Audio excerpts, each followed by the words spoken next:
The early 1980s produced two of the greatest horror films of all time, The Shining and The Changeling.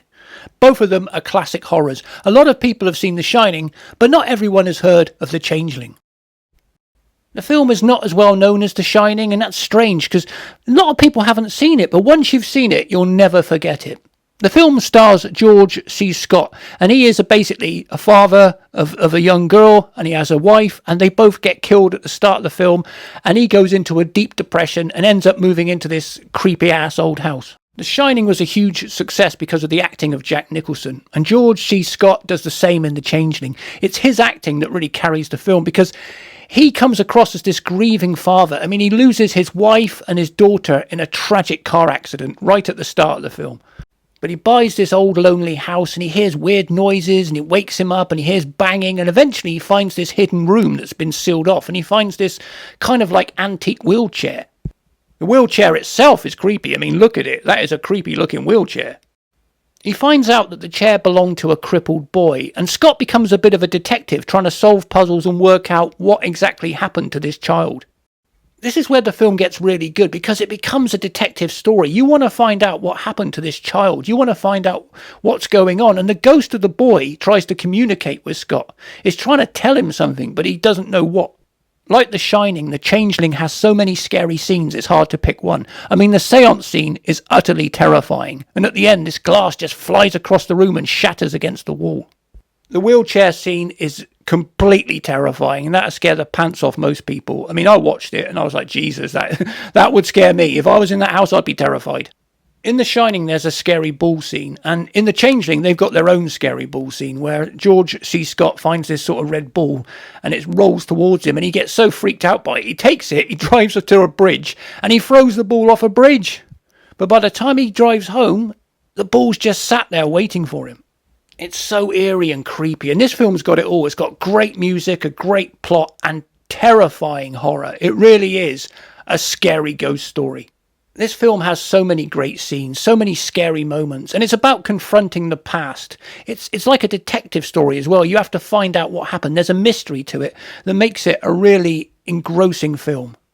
One of the most horrible scenes is when the boy is killed by his father. That is awful. And you finally find out what the banging noise was, and it really is unsettling. It's a very unsettling scene. There's another terrifying scene I love, is when the young girl, she's dreaming about a boy who drowned, and she can see him under the floorboards, floating underwater, and he's floating up towards her, reaching out with his dead eyes, looking at her, and she wakes up screaming, and her mum rushes in, and eventually they end up digging up her bedroom, and they find this well, and they dig to the bottom, and eventually they find the remains of the child. They find his bones. It's a fantastically scary scene. And even though people love the wheelchair scene, and it is scary where this woman gets chased by an empty wheelchair, I have to say the boy floating up underwater, I mean, that is creepy. But for me, the scariest scene in the entire film is the seance scene. For me, that is the best and scariest moment in the entire film. It starts off slowly, but there's such a great build-up to the horror moment, and it really gets more and more disturbing as it goes on, and that woman's voice, it's just very, very eerie and very creepy, and I have to say, it is the scariest scene for me in the whole film.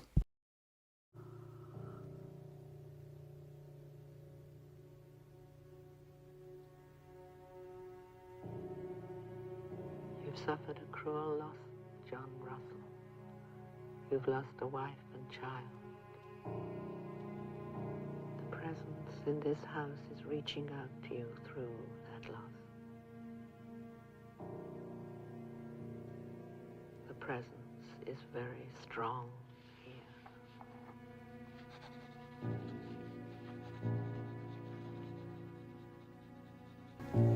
A child who is not at peace,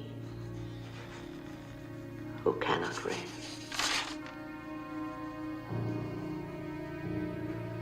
The presence is with us. We sense that you are with us. Will you talk to us? Will you communicate with us? Will you come through to us? Will you speak to us.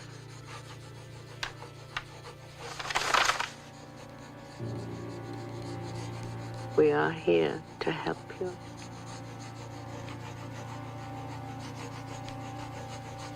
What is your name? Will you speak to us? Yes. What is your name? Are you the child Cora? Are you the child killed by the cold heart? No. What is your name?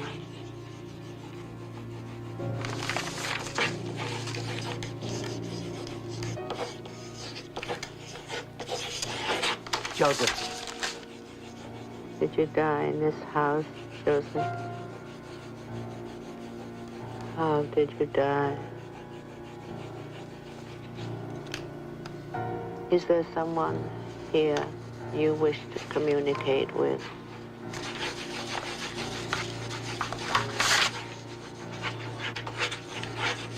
John.